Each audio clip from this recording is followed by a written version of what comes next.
But there, I will say, when I felt is exploring.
Es wurde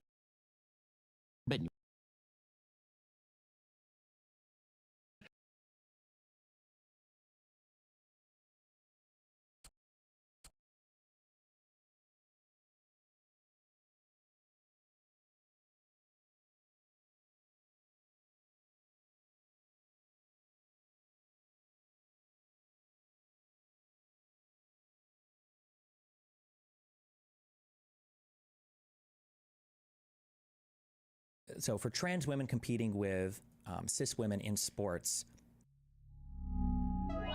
how you doing? I'm good. How are you? I'm great. Okay. Do you want to start or do you want me to start? You can start. Okay. Okay. I'm a college dropout. Okay. I've never taken any formal philosophy. So when I'm asking this, I'm not trying to little bro or be an asshole. I'm just curious. Do you have any formal philosophy background at all? Not in graduate school. Oh. There's required like media studies, and then they examine it through the lens of philosophers, but I wouldn't say I was specializing in philosophy. Okay, cool. Just checking. All right. Okay. The one issue that I run into sometimes when I see people talk about certain issues is there's a phrase that will get tossed around sometimes, and it's this phrase, objective truth or objective scientific truth. And I feel like when people utter this phrase, the phrase is a lot stronger, I think, epistemically than some people realize, as in there's a lot of stuff being asserted there, and you don't need to assert that much stuff to have a particular argument. And I think that the ground that somebody is standing on is a lot less firm than they think when they assert that. And sometimes I feel like people will assert things and they'll call them like objective truths as a way to kind of like axiomatically brush over where legitimate disagreement can exist. As then somebody will say like, oh, well, I believe A, and someone will say, I believe B, and someone will go, well, actually, A is objective truth. And it's like, oh, well, in that case, I guess if you've defined it as such, then I guess it's over. And I guess that's my main frustration with phrases like when people bring up like objective truth, basically. And then we can branch off from there or launch from there, or you can say something if you want, yeah. No, I think that's fair. I don't disagree with any of that. And I think when I made that first kind of analysis of one of your responses, that's what intrigued me, was the pattern that I'm seeing, not necessarily with you, but with a lot of people that we're encountering today, where one person in the debate is making the claim that the fabric of reality, which is what I'm referring to with objective truth, we'll get into that with like biological truth and all that, but either being malleable or not existing. And there's some deeper kind of concern around that. So that's kind of what the lens I've been looking at it through, but keep going. Yeah, I don't disagree with anything you said yet. Sure. Yeah. Okay, and then I agree that that's a thing that is concerning to a lot of people. That I think that when the obvious example, you've seen like The Matrix, right? Mm-hmm. That if you think that you're on very firm ground when it comes to reality, and then somebody challenges something that you'd consider like this is like beyond reproach. You can't challenge this thing, right? Like, is my whole world a fabrication that robots are putting in front of me, right? But that kind of thing is deeply troublesome, and it makes a lot of people uncomfortable. Now, obviously, I would make the argument that in some cases it's good to make those challenges because it shows you that, when I say you, I don't mean you, it shows a person that, oh, well, actually, this is a thing that you're taking for granted, and it could be a different way, which is always good to be aware of. And then in other ways, there are probably bad challenges here that people are doing for more heinous reasons, either intellectually dishonest ones that are just leading to, you could say, sophistry, like bad philosophical arguments, or they're doing it for political reasons because they just want to make certain political arguments. So an example of both might be, I'm not trying to politically charge anyone one way or another, but somebody might say something like, oh, I think the Nazis were just pure evil. And somebody else might say, well, actually, the Nazis were normal humans like you and me, and it's good to understand what it would take to make somebody think something like that.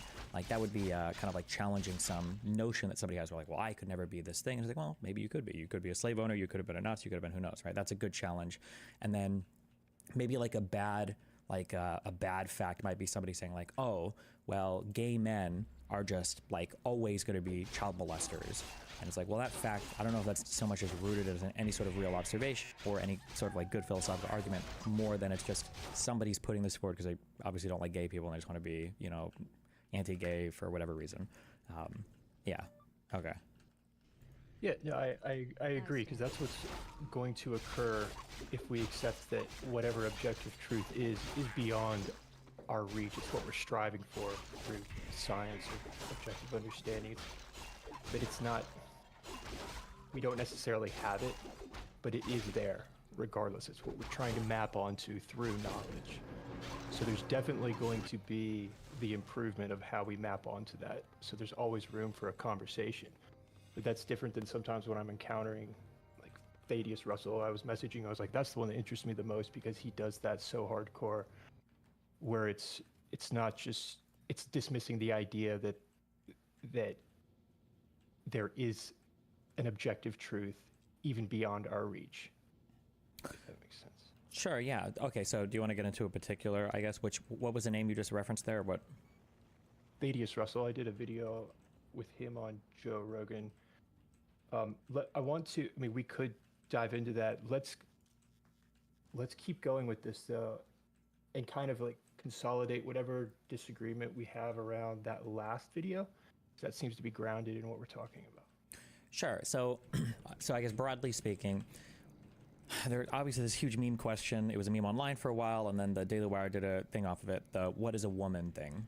I think that when you're looking at gender or sex, and you're looking for the contents of what those ideas are, I think when you talk about like ontology or like categories and the information, the content that they have, I think there's actually a ton of really fascinating questions that you can ask about like what a particular thing is. So an example of that might be a long time ago, there was a lake, and that lake contained something called water. And people had an understanding of what water was, of some properties of it, of some things you could do with it, that you needed it for nourishment, obviously. Well, now in the future, we might refer to water as H2O. We have a chemical formula for it. When we say water today, and we're knowingly referring to H2O, in the past, when we said water, and we were referring to a thing that might not have always been pure H2O, and we had no understanding of atomic physics or anything like that at all, or chemistry or anything like that at all. Are we referring to the same thing, or are we referring to different abstractions of a thing? I think that's a deeply interesting question. It gets into some like really interesting areas of ontology or metaphysics, and I think that when it comes to gender and sex, I think that similar questions can be asked, such as like when you say like a man or a woman, you define it by like chromosomes or whatever. That could be a way that you define it, but if you go back 1,000 years, nobody knew what a chromosome was, but we still had this identity of like man and woman. And so are we referring to the same thing? Were we just slightly less correct before, and now we're more correct, or have we refined our definition in a way that's changed it? Yeah, I don't know. I think all these things are worth discussing.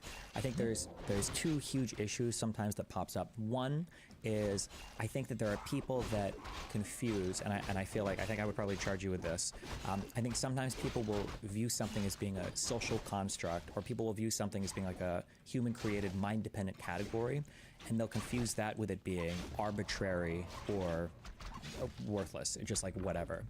So like I would argue, for instance, that like the universal category of sex, that is a mind-dependent thing, that if every human being were wiped out on the planet, the category of sex wouldn't exist, but the underlying content of it would still exist. So you'd still have like things that we call males, things that we call females, like you'd still have some vaginas and things that reproduce in a certain way.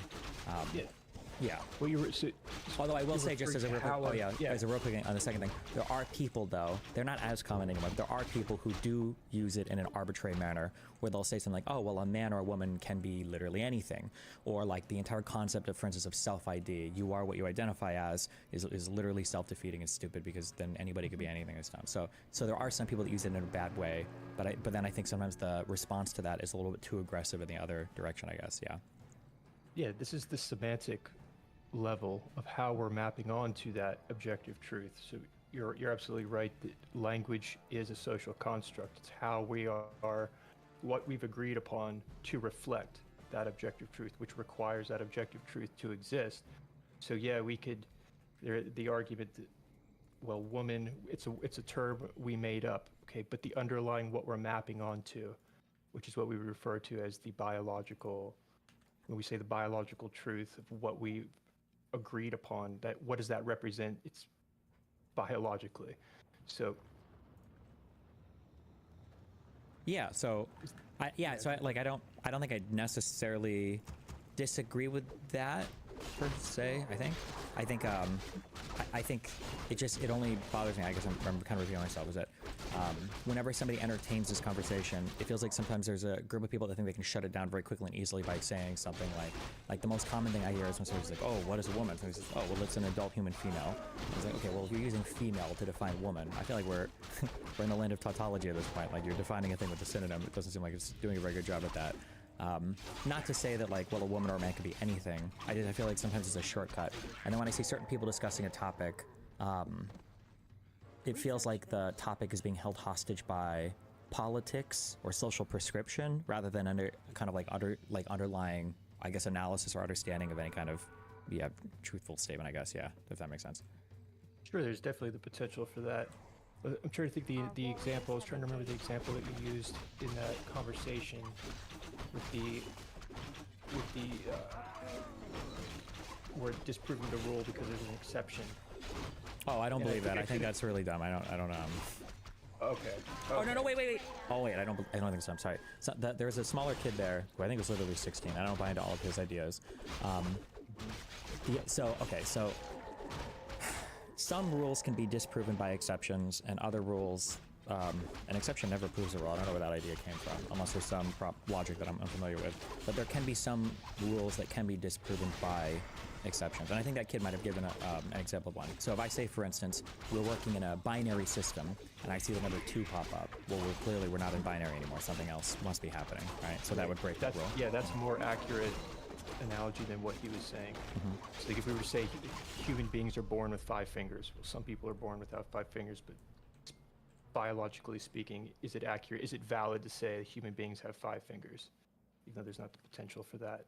The other one that you used that was interesting was if a woman has spikes on her hand. I get the analogy there, but it's still, that analogy is claiming that, okay, we can use common sense to dissect these social conversations, but the problem is that the analogy is that these biological spikes are what's causing the unfair. It's so common sense. We could see these spikes would make it so that it wouldn't be fair for them to compete, but that's mapping onto what immutable characteristics born through biology still. So it's still going back to biology. Yeah, it is. I just think it's good to analyze sometimes, like when we look at women's sports, like what's the point of the category? It seems like the point of the category is that there is a group of people that we want to have athletic representation for, and therefore we've created this category called women's sports. We do it for small people as well. It's called weight classes, right? So we have like different, and there's different types of like fighting and everything depending on the weight class, but like we have weight classes as well to protect certain heights of people or body builds or weights of people as well. And I think the issue that I come into a lot when it comes to, so I'll warn you that I'm probably an outsider here, so I don't think any other progressive would ever say this, because for whatever fucking reason. So personally, I don't think it matters about the quote unquote fairness in terms of should trans people be allowed to compete in a sport. I think it's more just like, well, we have to analyze why the category is created, and would letting a trans person compete in the category like destroy the reason for that category? And so in my opinion, the answer is yes. If you have a category created to protect cisgender women who wouldn't be able to compete with somebody with a I guess, male biology, then allowing trans women to compete there seems to break that, the same way that a woman with spikes for, you know, hands would probably break that. So you probably just wouldn't have that person competing because it would break the category. But like my analysis can start and stop there without me having to moralize, like, am I attacking all of like biology or my fundamental understanding of the universe or anything like that. That's what I meant when I said like we can engage in the analysis and do like I think like a good faith pursuit of, you know, these underlying categories without having to like morally load or normatively load every single statement we make. I think, yeah. Sure. Yeah, that's fair. The challenge, it's a bit more complicated, I think, because we can't necessarily identify why the classifications exist. It's also for the sake of the competition. So boxing, they divide men into different weight classes. Safety. There's going to be multiple